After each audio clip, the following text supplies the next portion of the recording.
आज हम लोग कॉस्ट अकाउंटिंग में एक लेसन है ऑपरेटिंग कॉस्ट शीट, उसके बारे में स्टडी किया जाएगा और उसके फॉर्मेट और वो कब और कौन सी ऑर्गेनाइजेशन उसको बनाते हैं इसके बारे में पहले हम लोग जानेंगे। तो देखो, इसमें ऑपरेटिंग कॉस्ट शीट ऐसे ऑर्गेनाइजेशन बनाते हैं जो सर्विसेज प्रोवाइड करते हैं, जो किसी प्रोडक्ट को नहीं बनाते।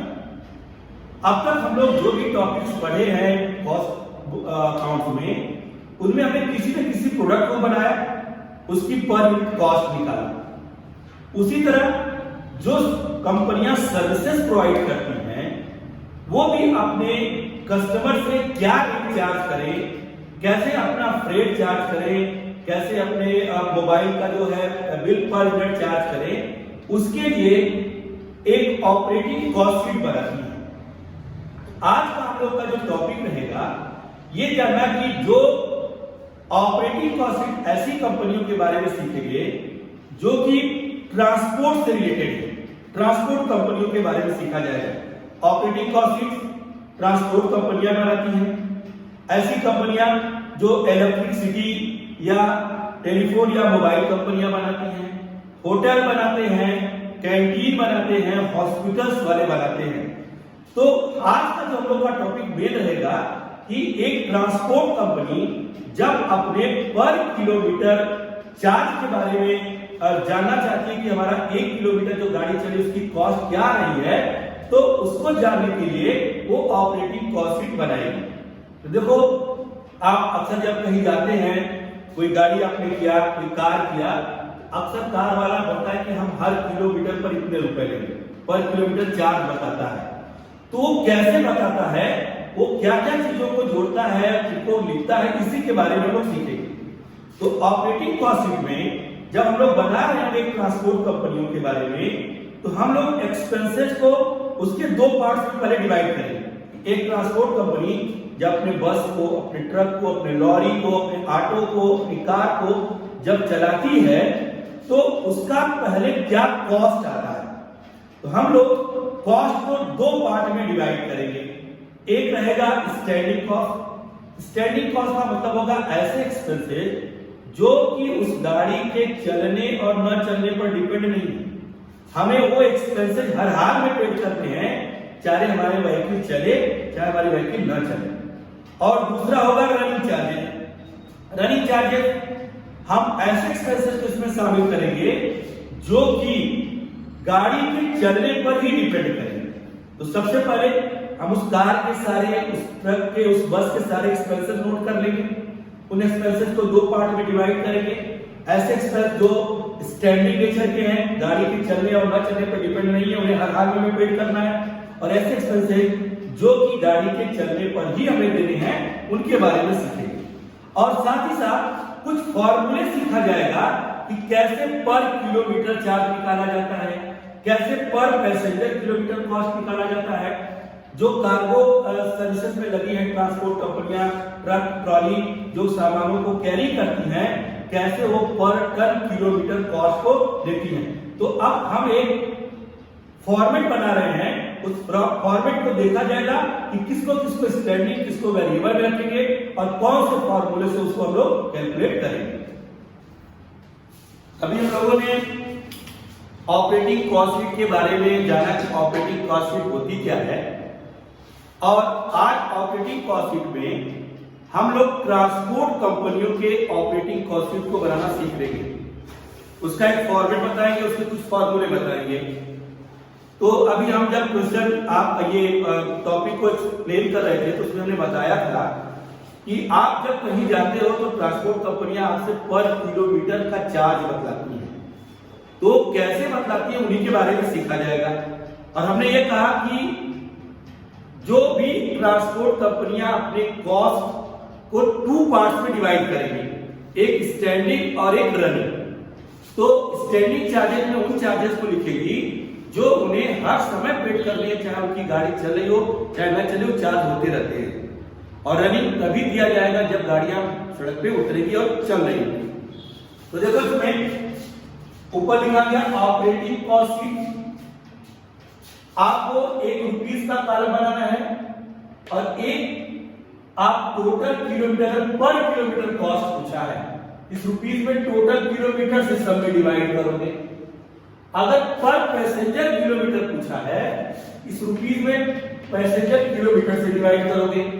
अगर पर टन किलोमीटर पूछा है, इस रुपीस में पर टन किलोमीटर से डिवाइड करेंगे। ये फार्मूला हम आगे एक्सप्लेन करेंगे कैसे निकलता है। तो हम सबसे पहले जब स्टैंडिंग चार्ज लिखेंगे तो ड्राइवर, कंडक्टर एंड क्लीनर से, अगर ड्राइवर, कंडक्टर और क्लीनर की सैलरी मंथली दी गई है, किलोमीटर पे नहीं दी गई, जो एक्सप्रेस मंथली दिए गए हैं वो हमारे स्टैंडिंग हो, और जो किलोमीटर पर होंगे वो रनिंग चार्जेस में आएंगे। जितने किलोमीटर चलेगा उतना एक्सप्रेस में पेड करना होगा। तो driver, conductor, cleaner salary, insurance, licence fees, general supervision charges, road tax, interest on capital, depreciation और गैरेज रेट। देखो डेप्रिसिएशन के साथ भी आएगा। अगर डेप्रिसिएशन परसेंटेज में दिया है या एस्टिमेटेड लाइफ ईयर में भी है तो उसका डेप्रिसिएशन स्टैंडिंग होगा। लेकिन अगर डेप्रिसिएशन किलोमीटर पर दिया है तो रनिंग में आएगा। तो हम लोग क्वेश्चन पढ़ेंगे जो इस नेचर के एक्सपेंस है, जो स्टैंडिंग चार्जेस को बिलोंग करते हैं, उनको स्टैंडिंग चार्जेस में लिख दिया जाएगा। अब एक ही ध्यान देना है कि आपको एक्सपेंसेस मंथली भी दे सकता है, वीकली भी दे सकता है, ईयरली भी दे सकता है। लेकिन यहां पर और जब एक्सपेंसेस आप लिखोगे तो अगर मंथली लिख रहे हो तो सभी मंथली होने चाहिए, ईयरली लिख रहे हो तो सभी ईयरली होने चाहिए। ये डिपेंड करता है इस फॉर्मूले पर कि आपने टोटल किलोमीटर वीकली निकाला है कि मंथली निकाला है, ईयरली निकाला है। अगर ये total kilometre, total passenger kilometre या टोटल टन किलोमीटर मंथली है तो ये एक्सपेंसेस मंथली लिखना, और अगर ये ईयरली है तो ईयरली लिखना। बस ये ध्यान देना रहेगा कि हम मंथली ये बनाए हुए हैं, ईयरली बनाए हैं। तो अगर मान लो ईयरली है, ये लिखे ऊपर, तो उसको अगर तुम्हें कोई एक्सपेंस मंथली दिया उसको 12 से मल्टीप्लाई कर देना। लेकिन अगर आपने मंथली ये बनाया हुआ है, total kilometre, total passenger kilometre निकाला है और कोई एक्सपेंस ईयरली दिया, उसमें डिवाइड कर दोगे 12 से मंथ में लाने के लिए। फिर उसके बाद बारी है रनिंग चार्जेस। ऐसे चार्जेस जो गाड़ियां हमारी चलेगी तभी पेड करने हैं। तो petrol and diesel and other oil, tyre और ट्यूब्स, रिपेयर, डेप्रिसिएशन। देखो डेप्रिसिएशन स्टैंडिंग में भी लिखा है और रनिंग में भी लिखा है। अभी बताया कि अगर परसेंटेज पे है या एस्टिमेटेड लाइफ ईयरली दी है तो स्टैंडिंग हो गया। लेकिन अगर डेप्रिसिएशन किलोमीटर दिया हुआ है तो रनिंग चार्जेस में आएगा। उसी तरह ड्राइवर, कंडक्टर की सैलरी देखिए स्टैंडिंग में दी है और रनिंग में भी दी है। अगर ड्राइवर, कंडक्टर की सैलरी वेरिएज किलोमीटर पर बेस किया है तो रनिंग में आएगा, और मंथली दिया है तो स्टैंडिंग में रहेगा। हम लोग ये इस पीरियड के जो यहाँ पर आप अभी लिखोगे उसके स्टैंडिंग और वेरिएबल चार्जेस को लिखना, ऐड करना। अगर टोटल किलोमीटर से आप निकाल रहे हो तो पर किलोमीटर में बदलेगा, टोटल किलोमीटर से डिवाइड करोगे पर किलोमीटर में बदलेगा। अगर आप टोटल पैसेंजर किलोमीटर यहाँ लिखे हो डिवाइड करोगे तो पर पैसेंजर किलोमीटर कॉस्ट आएगी। अगर आप टोटल टन लिखे हो तो टन से जब यहाँ पर डिवाइड करोगे तो 1 किलोमीटर 1 टन की कॉस्ट आएगी। ये हम लोग इसको जब कैलकुलेट करेंगे सबसे पहले हमें इसी की जरूरत पड़ेगी, और इसकी जरूरत के लिए एक फार्मूला है।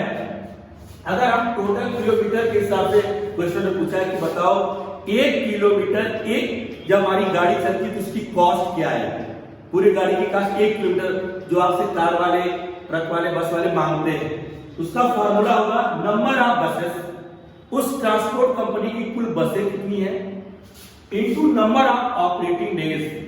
जिस पीरियड का आप निकाल रहोगे उस मंथ में या उस वीक में कितने दिन वो चल रहे हैं, नंबर ऑफ ऑपरेटिंग डेज लिखा, इनटू नंबर ऑफ ट्रिप्स। जब गाड़ियां एक शहर से दूसरे शहर से जाएंगी और आएंगी उसको वन ट्रिप बोला जाएगा।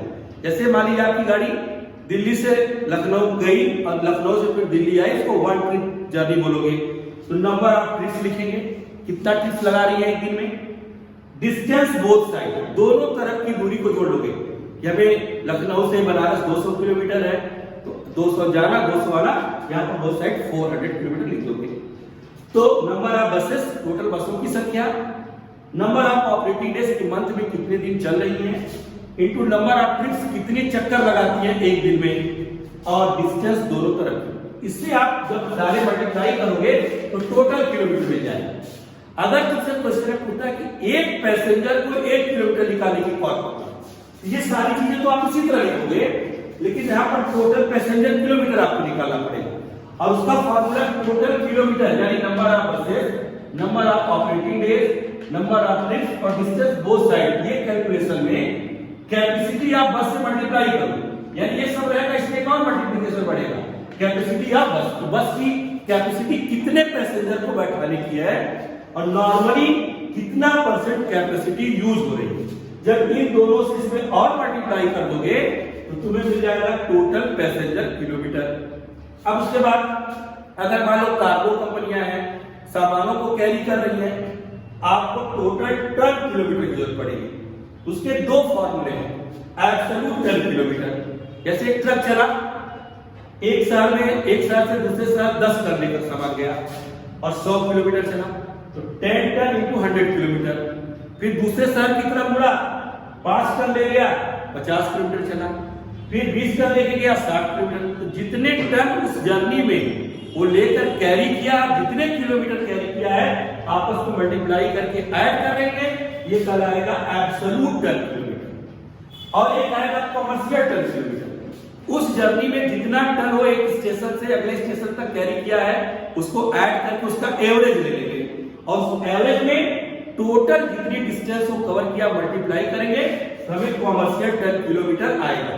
तो इस फॉर्मेट को आप अच्छे से नोट करें, और फॉर्मेट को नोट करने के बाद इस पर प्रैक्टिस करेंगे। आने वाले वीडियो में इस पर क्वेश्चन आपको अपलोड कर देंगे।